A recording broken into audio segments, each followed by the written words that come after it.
ఇంకా పవన్ కళ్యాణ్ గారు ఇక్కడ అంటే ఈ పవన్ కళ్యాణ్ ఇంకా 3 సినిమాలు కంప్లీట్ చేయాలటండి. అవును. ఇంకా 3 సినిమాలు ఉన్నాయంటున్నారు. ఇప్పుడు ఆయన డిప్యూటీ సీఎం అయ్యారు కదండీ! అంటే ఇంకా అది కంప్లీట్ చేసేటువంటి అవకాశం ఉంటదంటారా? అంటే మీరు సినిమా ఫీల్డ్‌లో ఉన్నందుకు అడుగుతున్నాను. చేయొచ్చు కానీ దానికి ప్రొసీజర్స్ ఉన్నాయి. ప్రొసీజర్స్ ఉన్నాయి. పర్మిషన్‌లు తీసుకోవడం అలాగే. పర్మిషన్ తీసుకోవడం. హ్మ్. అంటే అక్కడ ఒక క్యాబినెట్ మినిస్టర్ లేకపోతే చీఫ్ మినిస్టర్‌గా ఉన్నప్పుడు శాలరీ గానీ, పెర్క్స్ గానీ ఇవన్నీ ఉంటాయి. ఇంకో చోట మళ్ళీ తీసుకోకూడదు. ఓకే అండి. అంటే ఫ్రీగా చేస్తానని ఇప్పుడు రామారావు చీఫ్ మినిస్టర్ అయిన తర్వాత కూడా ఒక సినిమా యాక్ట్ చేశాడు. అవును. విశ్వామిత్ర అనుకుంటా. బ్రహ్మర్షి విశ్వామిత్ర. ఇది తీసుకునేటప్పుడు ప్రెసిడెంట్ ఆఫ్ ఇండియా దగ్గర సుప్రీం కోర్టులోనూ పర్మిషన్ తీసుకున్నారు. ఆయన రూపాయి శాలరీ తీసుకున్నాడు. శాలరీ తీసుకోవాలి. ఆయన ప్రిన్సిపల్ కదా. అవును. చీఫ్ మినిస్టర్‌గా ఉన్నప్పుడు అవునండి. ఆయన ప్రజాప్రతినిధిగా ఉన్నప్పుడు ₹1 శాలరీ అంటే ₹1 కూడా తీసుకోకుండా చేయటానికి లేదు. కాబట్టి ₹1 శాలరీ. ఎంతో కొంత అమౌంట్ తీసుకోవాలి. ఫ్రీగా అంటే కుదరదనమాట. ఈ గవర్నమెంట్ బాధ్యత ఉంటుంది కదా, ఈజ్ రెస్పాన్సిబుల్. ప్రమాణ స్వీకారం చేస్తారు కదా. ప్రమాణ స్వీకారం చేస్తారంటే చట్టానికి అనుబడి చేయాలి.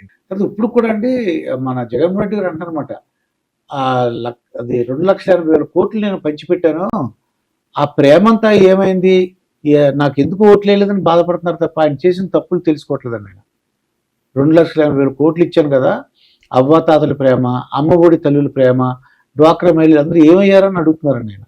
ఇది కరెక్ట్ కాదు. You have to realize where you went wrong. First బేసికల్గా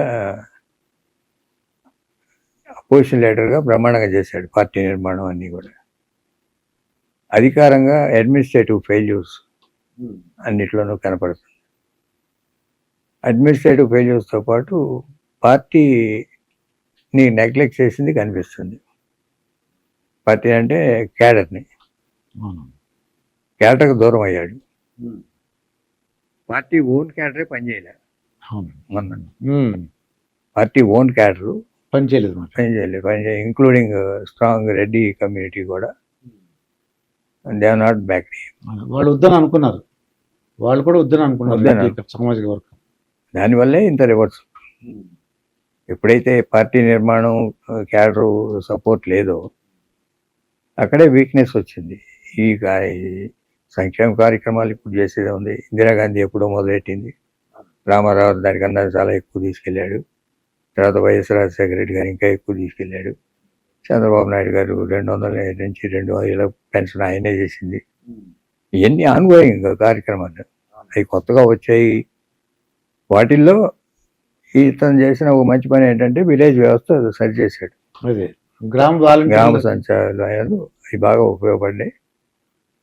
వాళ్ళ చేసిన ప్రాపగండా అంతా ఎక్కడ చేసుకున్నారు? డిస్ట్రక్టివ్ మీద, లేకపోతే ఇంకోటి విమర్శించడం మీద, లేకపోతే వ్యక్తిగత దోషాల మీద, వాటి మీద వెళ్ళారు. కానీ మేము ఈ మంచి పనులు చేసామని చెప్పుకునే దానికి అసలు ప్రిఫరెన్స్ ఇవ్వాల. వాళ్ళ సపోర్ట్ చేసే మీడియా కానీ, వాళ్ళ సోషల్ మీడియా కానీ జనంలోకి చేసిన మంచి పనులు తీసుకెళ్లకుండా అవతల వాళ్ళ మీద బురదల్లే కార్యక్రమం ఎక్కువ ఫోకస్ చేసుకున్నారు. అది దే పెయిడ్ ద ప్రైస్. మీరు జగన్మోహన్ రెడ్డి గారు చేసిన అరాచకాలు కానీ, లేకపోతే ఏంటి చెడ్డ పనులు ఏం చేశారు సార్ మీకు తెలిసినంత వరకు? పొజిషన్ లీడర్స్ మీద విండిక్ట్గా వెళ్ళటమే బ్యాడ్. కక్షపూరిత రాజకీయాలు. రెండోది ఈ సంక్షేమ కార్యక్రమాలతో పాటు డెవలప్మెంట్ కార్యక్రమాలు కూడా ఉండాలి. ఏ డెవలప్మెంట్ కార్యక్రమం చేయలేదు. కొన్ని చేసినవి కూడా ఉన్నాయి కానీ అవి చెప్పుకోలేదు. పోర్ట్లు కొన్ని డెవలప్మెంట్ చేశాడు, సచివాలయాలు కొన్ని కన్స్ట్రక్ట్ చేశాడు, హాస్పిటల్స్ కొంచెం మోడర్నైజ్ చేశాడు. కొన్ని ఉన్నాయి, అసలు లేవని నేను అన్నాను. ఇప్పుడు అమరరాజా బ్యాటరీ ఉందనుకోండి, ఇది అమరావతి ఉంది. అమరావతి మూడు రాజధానులు అన్నారు. 3 రాజధానులు కాబట్టి 30 రాజధానులు కట్టు. ఆ 30లో కూడా అమరావతి అనేది ఒకటి ఉందిగా. అమరావతి అనేది ఒకటి ఉంది కదా, దానికి ఏం చేశావు? ఏమీ లేదు. అడవి పెంచారట, అడవి లాగా అయిపోయింది అమరావతి అంతా.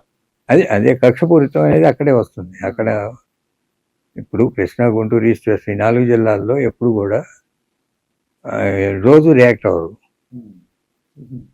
ఆఖరి 3 నెలలు రియాక్ట్ అయ్యేది. ఎప్పుడైనా. ఎప్పుడు చూపించాలో అప్పుడు చూపిస్తారు అనమాట. ఇంత మెజారిటీ అంటే ఇంత ఘన విజయం వస్తుందని మీరు ఊహించారా సార్ మీరు ఏమన్నా? అంటే మీరు కూటమి వస్తుందని తెలుసు అందరికి, కానీ ఇంత 164 అండి, ఆయనకేమో 11. ఎప్పుడో మా న్యూస్ వంశీ అడిగితే చెప్పాను, ఎప్పుడు 9 months బ్యాక్. ఓకే. 94 రిపీట్ అవుతాయా అని చెప్పాను. 94 ఎలక్షన్ అవును, అప్పుడు చాలా బంపర్ మెజారిటీ వచ్చిందండి. తెలుగుదేశం కూటమికి 268 వచ్చినాయి, కాంగ్రెస్కి 26 వచ్చినాయి. ప్రతిపక్ష హోదా పోయింది అప్పుడే. అవునండి, 294కి 26 కాంగ్రెస్కి వచ్చినాయి. చాలా బంపర్ మెజారిటీ వచ్చింది. ఇంకా అసలు ఈయన అంటే అరాచకాలు మీరు అన్నట్టు ఇంకేం గ్రహించారని. సో తల్లి చెల్లి కూడా కొద్దిగా ఇబ్బంది పడ్డారు, తల్లి చెల్లి కూడా ఇబ్బంది పడ్డారు, ఇంట్లో సపోర్ట్ లేదు. అది ఫ్యామిలీ అఫైర్స్ పాలిటిక్స్ తీసుకురావడం కరెక్ట్ కాదు, వాళ్ళు చేసిన తప్పు అది. జగన్ చేసింది, జగన్ అంటే వైఎస్ఆర్సీపీ, ఎవరు చేసినా వాళ్ళ ఎమ్మెల్యే చేసినా మంత్రులు చేసినా వాళ్ళ మీదకే వస్తుంది కదా.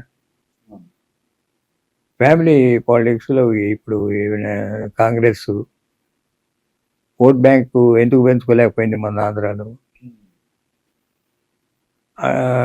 షర్మిల గారు మామూలుగా మొట్టమొదటి స్టార్ట్ చేసినప్పుడు బాగానే మాట్లాడారు పెద్దవాళ్ళు. తర్వాత ఏమైంది, అన్యాయం చేశాడు అంటే ఫ్యామిలీ మ్యాటర్స్ తీసుకొచ్చేటప్పుడు పాలిటిక్స్ వెనక్కి పోతాయి, అవి ఎప్పుడు కూడా కరెక్ట్ కాదు. తర్వాత ఈయన ఎక్కువ పవన్ కళ్యాణ్ తిట్టేవారండి, ఏమనంటే 3 పెళ్ళాలు 3 పెళ్ళాలు, తర్వాత ప్యాకేజ్ స్టారు, దమ్ముంటే సింగిల్గా పోటీ చేయాలా కానీ మాట్లాడేవారండి ఆయన పెద్ద పెద్ద మీటింగ్స్లో. అది చిన్నపిల్లల తల్లిదండ్రుల మీటింగా ఎవరి మీటింగ్ అని కాదు, పవన్ కళ్యాణ్ పేరు ఎత్తకుండా మాట్లాడేవారు అనమాట. మీరు అబ్జర్వ్ చేశారో లేదు మరి? అదే చేయడంతా అంతే. ఇప్పుడు చేసిన మంచి గురించి చెప్పుకోవడం కన్నా ప్రతిపక్షాల గురించి, వాళ్ళ ప్రైవేట్ లైఫ్ గురించి, లేకపోతే వాటి గురించి డిబేట్ చేసి మాట్లాడటం, వాటి మీద డిస్కషన్ వెళ్ళటం, దాంతోనే వాళ్ళ పతనం వస్తుంది. అది ఎప్పుడు కరెక్ట్ కాదు. ఏది పాలసీ మీద మాట్లాడు, జనసేన కార్యక్రమం ఏంది వచ్చారు, వాళ్ళ మేనిఫెస్టో ఏంటి, వాళ్ళ సిద్ధాంతాలు ఏంటి, వాటి మీద క్రిటిసైజ్ చేయి. అట్లానే టీడీపీ లేకపోతే ఈ అక్రమ అలయన్స్ మీద చేయి, లేకపోతే మోడీ మీద ధైర్యం ఉంటే చెయ్యి. మోడీ వాటి మీద చేసి ఉంటే ఇంకొంచెం ఓడిపోవటం అనేది ఉండదు, కానీ ఇంత దారుణంగా ఉండదు. ఇప్పుడు బీజేపీ మోడీకి national wide anti wave run అయింది, ఎలక్షన్లో రన్ అయింది కదా. రన్ అయింది. అందుకే వాళ్ళకి మ్యాజిక్ ఫిగర్ రాలేదు. అదే 240 ఎప్పుడైతే వచ్చిందో వాళ్ళ యూపీలోనే ఎప్పుడో మెజార్టీ మేరకు రాలేదు, మహారాష్ట్ర రాలేదు.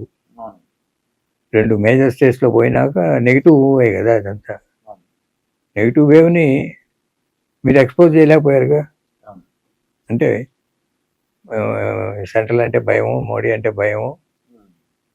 ఎప్పుడో ఒక రీజనల్ పార్టీ పెట్టుకున్నాక రీజనల్ పార్టీ సిద్ధాంతాలు ఏంటి, నేషనల్ పార్టీ సిద్ధాంతాలకు ఎగనిస్ట్ కదా. అది ఏ పార్టీ అధికారంలో ఉన్నా వాటిని ఎక్కడ ఎక్స్పోజ్ చేశారు? లేదు. లేనప్పుడు ఓట్ బ్యాంక్ రిటర్న్ అవుతుంది.